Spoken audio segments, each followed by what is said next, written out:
Hello, welcome to my channel where we talk about travel and languages. I've been going through some of my old things lately, specifically things that I have brought back from my many visits to Japan. I've been missing Japan so much lately. I really want to go back, and as soon as I possibly can, I will go back.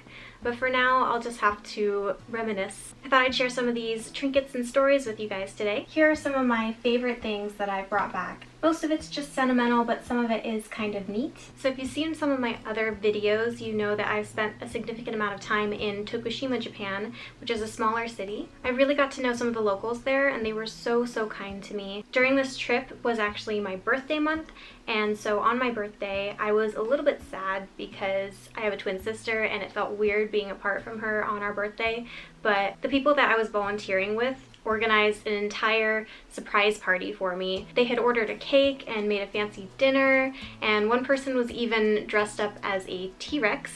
And everyone brought a little something for my birthday, which was so sweet and unexpected. One of the things I got that was really special, because it was handmade and reminds me of so many good memories there, is this homemade picture collage. On here you can see a lot of the other volunteers I was hanging out with and all the activities we were doing. I just thought it was so special that they were so thoughtful that they would hand make this for me, just so that I could have a special birthday even though I was away from home. So I just realized we're probably going to be talking about Tokushima a lot because that was probably my most amazing, life-changing experience in Japan. One of the biggest contributors to that life-changing part of it was the fact that I got to spend time teaching very young children English. This was at a preschool, so all the kids were between like 1 and 5 or 6 years old, so they were absolutely adorable. This is what I absolutely miss the most about this trip. I would go back to that preschool in a heartbeat. The day I left, the other teachers at the school had organized a little ceremony for me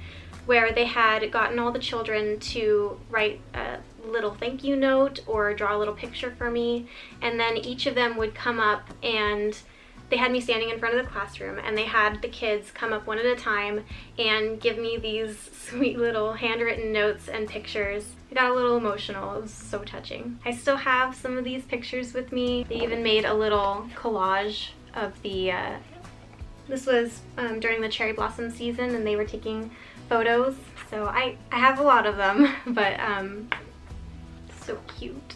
Definitely probably one of my favorite souvenirs from that trip. Also, while I was in Tokushima was the time of the Winter Olympics. For those of you who don't know, there's an amazing Japanese male figure skater. His name is Yuzuru Hanyu. So he's really famous in Japan, and for good reason, because he's amazing, and he did win gold that year. So while I was in Tokushima, every single morning we would go to the same breakfast place. The woman who ran this cafe that we would go to was friends with the people that organized the volunteer organization that I was with, so she would feed us every morning. So we got to know her pretty well, and on the day of the Olympics, she knew that I really wanted to see the figure skating Olympics so I could watch and see if Yuzuru Hanyu would win again. I actually, at this time, had my twin sister with me. She was just visiting during that time, and we were so excited. So we gathered into her restaurant and we crowded around her little TV and watched the program nervously. It was so exciting, and we were all cheering for him, and he did win. So I already gave that away, but yeah, he won, and we were so excited. So she saw how excited we were, and she saw these magazines with him on them. She knew I couldn't read it, but she picked it up for me anyway because she wanted me to have a memento. So I just thought this was so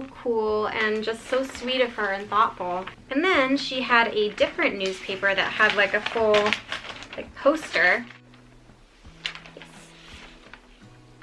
So I have a nice poster and newspaper to remember that occasion because it was so special watching an amazing Japanese athlete win gold while I was staying in Japan. Okay, I have a couple more stories from you guys, and I'm gonna switch over to while I was in Fukuoka, which is the most recent time that I was in Japan. So some of you might be familiar with Japan's climate. It does have really hot summers and cold winters, and I didn't realize this, but in more southern Japan, it is warmer and stays warmer longer. I guess I really should have realized that, but anyway, I made the mistake of going to Japan in September and assuming that it was going to be starting to cool down a bit, but in Fukuoka it was not. So I get there with all of my fall time sweaters and realize that it is burning hot. I had to buy some new clothes and ended up buying a couple of things to help me stay cool during that time.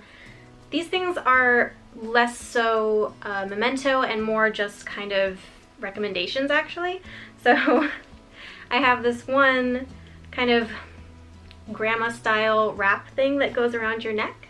You could tie it right there. And it has this pocket where you put an ice pack. It comes with its own ice pack and you just pop it in the freezer and it keeps your neck really cool. You know, if you put a ice pack on your neck, that really helps to cool the rest of your body down. Kind of in the same vein is this cool towel. I got this at a zoo. It's been well used and loved, so it's not the prettiest anymore, but it is really cool because you just wet it down and wring it out and you put it around your neck and it works so well. These would really save me on those days that I just couldn't even leave the house because it was so absurdly hot. At least to me, because it doesn't get that hot where I live and I'm a bit of a weenie about it. Okay, and last but certainly not least, this is one of the few things that I bought for myself. I usually don't like to buy little souvenirs because I go there so often that it kind of just takes up space after a while, but I could not resist this because while I was in Fukuoka, I was watching a little bit of Japanese Netflix and there is this one show on there that is called Oshiri Tantei. Oshiri basically means butt in Japanese. So, this guy is the butt detective because his face is shaped like a butt. So it is super silly, but I saw this cartoon and I thought it was the cutest thing ever. It's about this character with a butt-shaped face that is a detective, and the way he defeats the bad guys is he farts on them. I'm not kidding. I know I'm not making it sound cute, but I promise you it's pretty cute. Or maybe if you just have a weird sense of humor like me. Okay, that is all of my favorite things that I have to show you guys. I hope you enjoyed this. Let me know what are some of your favorite travel souvenirs. I love to hear those stories. Thank you so much for watching. Don't forget to comment, like, and subscribe. It really does help to support me and this channel. And I'll see you all next time. Bye!